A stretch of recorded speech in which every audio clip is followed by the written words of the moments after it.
پیش خدمت ہے پنجابی نعت کی چند اشعار۔ عرض کیا ہے تیری بزم سجاون والا بختاں والا ہوندا ہے، تیری بزم سجاون والا بختاں والا ہوندا ہے، تیری یاد مناون والا بختاں والا ہوندا ہے، تیری یاد مناون والا بختاں والا ہوندا ہے، تینوں کرن سلاما آقا ٹولے بج بج آندے نے، تینوں کرن سلاما آقا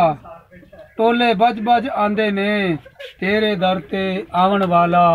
بختاں والا ہوندا ہے، تینوں کرن سلاما آقا ٹولے بج بج آندے نے، تیرے در تے آون والا بختاں والا ہوندا ہے، تیری مدح سرائی آقا رب نو چنگی لگدی ہے، تیری مدح سرائی آقا رب نو چنگی لگدی ہے،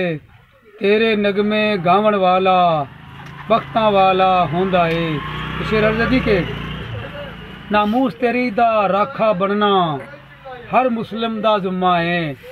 ناموس تیری دا راکھا بننا ہر مسلم دا ذمہ ہے، تیتھوں جان لٹاون والا بختاں والا ہوندا ہے، تیتھوں جان لٹاون والا بختاں والا ہوندا ہے۔ شعر عرض ہے کہ پڑھو درود کریم نبی تے، پڑھو درود کریم نبی تے، اللہ اے فرماندا ہے، درود سلام پہنچاون والا بختاں والا ہوندا ہے، کہ چمکے نام اکھاں تے لاؤ نگاہ سلامت رہندی ہے، چمکے نام اکھاں تے لاؤ نگاہ سلامت رہندی ہے، چم اکھیاں تے لاون والا بختاں والا ہوندا ہے، چم اکھیاں تے لاون والا بختاں والا ہوندا ہے، تے ختم نبی دا تاج پوایا رب نے میرے آقا نو۔ بہت پیارا شعر ہے جی کہ ختم نبی دا تاج پوایا رب نے میرے آقا نو، نعرے حضور دے لاون والا بختاں والا ہوندا ہے،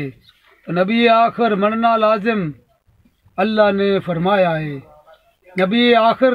مننا لازم اللہ نے فرمایا ہے،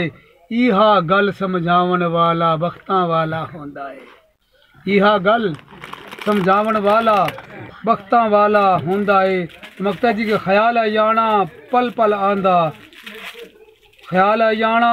پل پل آندا، سنو ذرا کن تر کے، خیال ہے جانا پل پل آندا، سنو ذرا کن تر کے، درے حضور تے جاون والا بختاں والا ہوندا ہے، تیری بزم سجاون والا